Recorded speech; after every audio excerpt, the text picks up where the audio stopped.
Malakas na talaga mga bulong-bulungan na hiwalay na sina Mavi Legaspi at Kailin Alcantara dahil din mismo sa ibinahaging article ng Pep Troika na may pinamagatang isa pang showbiz couple, kumpirmadong break na, aktor, battered boyfriend umano. Grabe din talaga itong article na ito at ibabahagi ko sa inyo ngayon. Narito ang unang bahagi. Kampo ng aktor, sasampahan daw ng kaso ang aktres dahil sa pananakit. Narito ang buong detalye. Sa sobrang bait ni aktor, hinayaan niya ang umatikabong sampal, batok, sapok, suntok at tadyak ni aktres sa kanya. Hindi yun matanggap ng mga taong nagmamahal kay aktor, kaya pinahiwalay na siya sa girlfriend. Naulingan ng Pep Troika na nakipag-usap na si aktor sa abogado para sa posibleng pagsasampa ng kaso laban sa dating karelasyon. Hi, marami tayong nagmamahal, lalo na sa mommy dearest ng aktor na ito. Ang aktres ay naging third party before sa isang nabuwag na love team, di ba? Hintay na lang tayo hanggang sa lumabas ang tunay na kwento. Yan ay sabi ni Noel Ferrer.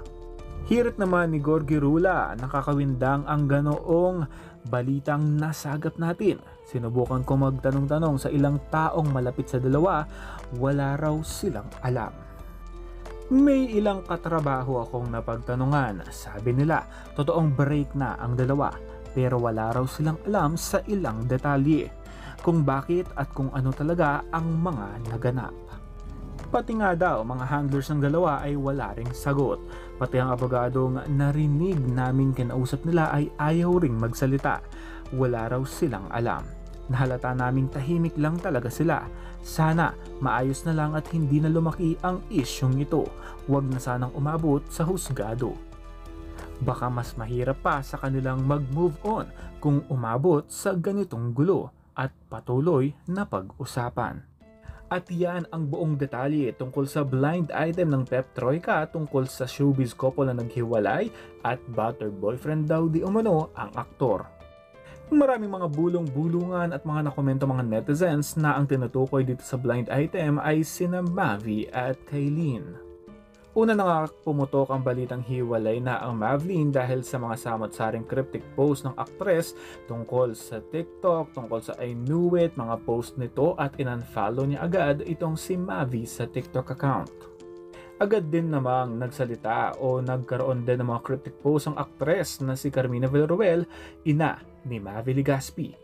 Makikita ito sa X na kung saan mom knows best at ilan sa mga post na shinare at pinost din ni Carmina tungkol sa protektahan ang peace at syempre protektahan din ang kanyang mga anak tungkol sa mga nangyayari sa relasyon nila ni Kailin at Mavi. Bilang Mavlin fan, hindi ko lubos maisip na hahantong sa ganitong estado ang kanilang relasyon. Nakita ko sila sa All Out Sundays kapag may live episode at kitang-kita ko na on-cam at off-cam sweet na sweet ang dalawa.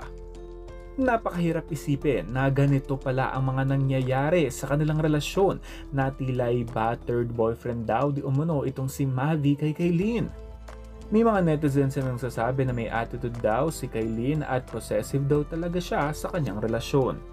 Kayo guys, ano sa tingin nyo? Totoo ba talaga ang mga nangyayaring issue sa Mavlin?